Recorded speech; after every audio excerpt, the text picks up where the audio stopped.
Dalam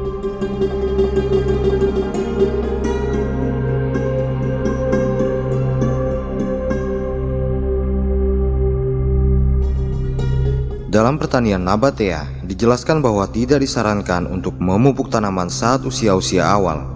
Untuk itu, penanaman sayur-sayuran dan biji-bijian harus disesuaikan dengan kalender bulan.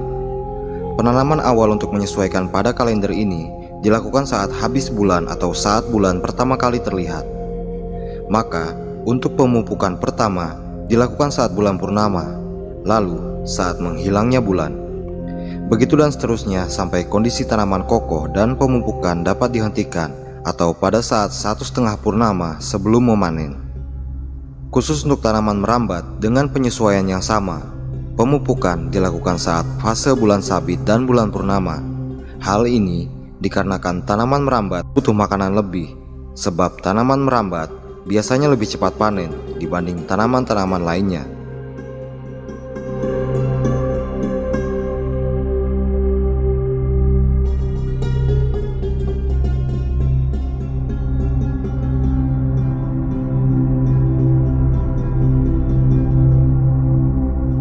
Meskipun penggunaan pupuk kandang dianggap penting dan sangat penting, akan tetapi beberapa tanaman juga dapat tumbuh baik tanpa perlakuan pupuk kandang tersebut, asalkan penempatan awalnya dilakukan di tanah yang punya nilai-nilai kebaikan. Diambil dari buku pertanian nabatea, tanaman-tanaman itu adalah kenari, kacang hazelnut, karo, oak, dan zaitun liar. Contoh-contoh tanaman tersebut biasanya mampu membentuk vegetasi seperti di hutan dengan sendirinya, melalui dedaunan yang berguguran dan juga dengan bantuan dari hasil pemangkasan rumput. Namun tentu akan ada dampak lebih baik jika pupuk kandang juga diterapkan pada tumbuh-tumbuhan itu. Ini akan berkaitan erat dengan penilaian masing-masing individu. Yang tidak kalah penting untuk diperhatikan adalah bahwa pupuk kandang yang berlebihan juga dapat memberikan efek yang kurang baik bagi tanaman, khususnya pada tanaman aromatik seperti lavender, chamomile, peppermint, hibiscus, mawar, dan lainnya. Efek samping yang dihasilkan lebih kepada aroma yang dihasilkan dan bukan tentang kesuburan tanaman tersebut. Sementara jenis-jenis tanaman di mana kebutuhan pupuk kandang mutlak diperlukan adalah pada semua jenis sayur-sayuran, biji-bijian, zaitun, palem-paleman, pir, delima, dan lain-lain.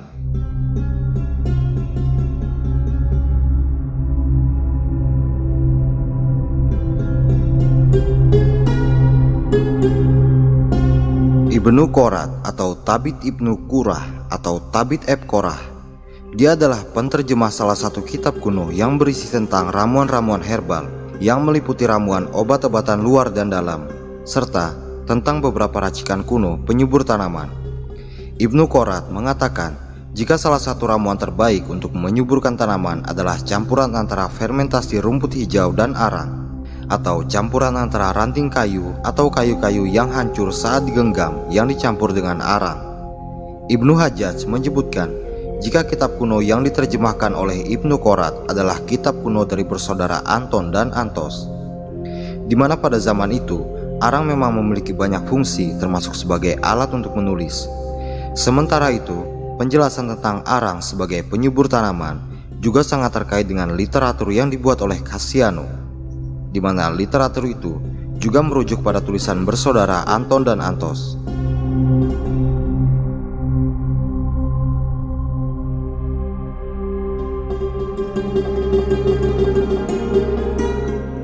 Menurut Kutsami, memahami tentang penyubur tanaman akan sangat mempengaruhi kualitas dan hasil pertanian itu sendiri. Untuk itu, sejak dahulu sekali ada banyak penyubur tanaman yang sudah dibuat, baik itu yang berbahan dasar kotoran hewan maupun dari tumbuh-tumbuhan. Ada yang berbentuk padat dan ada pula yang dicampurkan dengan air. Sementara Abu El-Jair menjelaskan jika pemahaman mengenai penyubur tanaman harus didukung dengan praktik-praktik lapangan yang dilakukan oleh petani itu sendiri.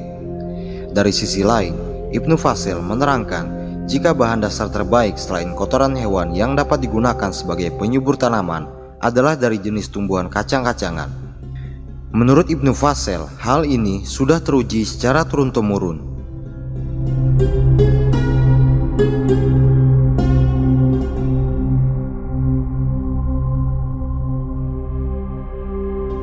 Abu Hanifah dikenal sebagai salah satu pakar perkebunan terbaik pada masanya. Tulisan dan karya-karyanya sangat berperan dan akan terus membantu dalam meningkatkan kemajuan pertanian di Andalusia.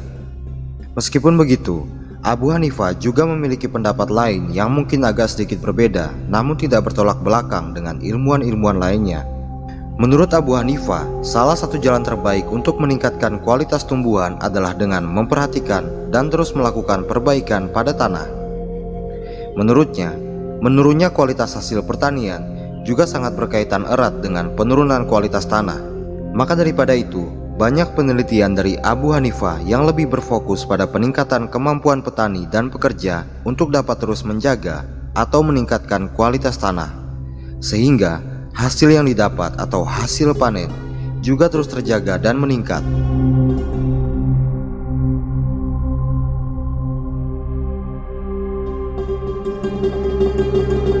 Meskipun lebih dikenal sebagai pakar kesehatan, Gharib Ibnu Sa'ad juga memiliki peran yang sangat besar dalam pertanian Andalusia, khususnya di wilayah barat. Walaupun berawal dari ketidaksengajaan, tapi apa yang ditemukan oleh Ibnu Sa'ad telah memberikan warna yang berbeda dalam pertanian kita saat ini.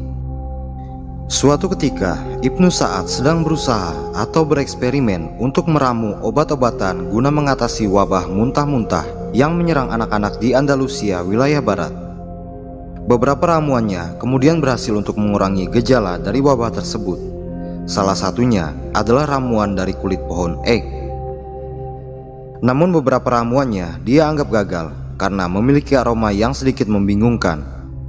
Ibnu Sa'ad ragu untuk memberikan ramuan itu pada anak-anak karena khawatir ramuan itu hanya akan memperparah gejala mereka. Untuk itu, dia membuang semua ramuan gagal itu ke halaman belakang rumahnya. Namun di luar dugaan, rumput-rumput yang terkena ramuan tersebut setelah beberapa hari tumbuh lebih subur dibandingkan rumput-rumput lain di sekitar halaman itu. Ramuan gagal tersebut adalah hasil tumbukan campuran buah tin dan anggur liar yang tumbuh di hutan, ditambah dengan rebusan beberapa akar tanaman merambat yang juga biasa dijumpai di hutan. Pada dasarnya, tumbuh-tumbuhan itu memang merupakan tanaman obat. Namun Ibnu Sa'ad merubah campuran-campurannya dari yang semestinya. Hal ini kemudian menarik Ibnu Sa'ad untuk membuat ramuan serupa, lalu memberikannya pada petani di sekitar wilayah itu. Dan lagi, ramuan gagal itu menunjukkan khasiat yang luar biasa pada tanaman seperti gandum dan labu. Pertumbuhan tanaman yang jarang dijumpai sebelumnya telah terjadi pada tanaman yang disirami ramuan itu. Sejak saat itu, ramuan gagal penemuan Ibnu Sa'ad menjadi populer di kalangan petani, dan resep buatannya pun menyebar dari mulut ke mulut hingga diterapkan hampir di seluruh wilayah barat. Dan kini, ramuan itu sudah digunakan di seluruh wilayah Andalusia, bahkan beberapa sudah digunakan atau dipraktekkan di luar wilayah Andalusia. Akan tetapi, ada banyak kendala terkait dengan ramuan ini. Salah satunya yaitu sulitnya mendapatkan beberapa bahan seperti akar-akaran yang memang hanya tumbuh baik di hutan wilayah barat yang lebih hangat. Saya, Ibnu Al-Awam, secara terbuka berterus terang bahwa sangat sulit menjelaskan bagaimana dan mengapa ramuan ini bisa memberikan kesuburan yang luar biasa pada tanaman yang disiraminya. Bahkan sedikit dari ramuan ini sudah dapat memberikan perbedaan yang sangat mencolok. Jika saya, Ibnu Al-Awam, masih diberi kesehatan dan umur oleh Allah yang Maha Pengasih, maka di tulisan berikutnya di luar karya ini akan berusaha untuk dijelaskan, insya Allah.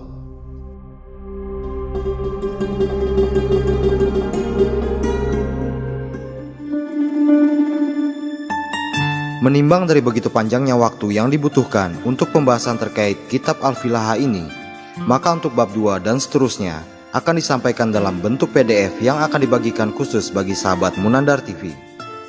Dalam fitur sahabat Munandar TV ini, bukan hanya materi PDF dari Al-Filaha yang akan dibagikan, tapi juga banyak PDF-PDF lainnya yang terkait dengan pupuk dan pestisida organik, serta materi-materi lain yang terkait dengan pertanian organik. Selain itu, juga terdapat banyak kelebihan lain yang akan Anda miliki sebagai member. Untuk bergabung dalam fitur member ini, silahkan klik link yang ada di deskripsi atau pada tombol gabung di bawah video ini. Dan bagi yang sudah bergabung, saya ucapkan banyak terima kasih.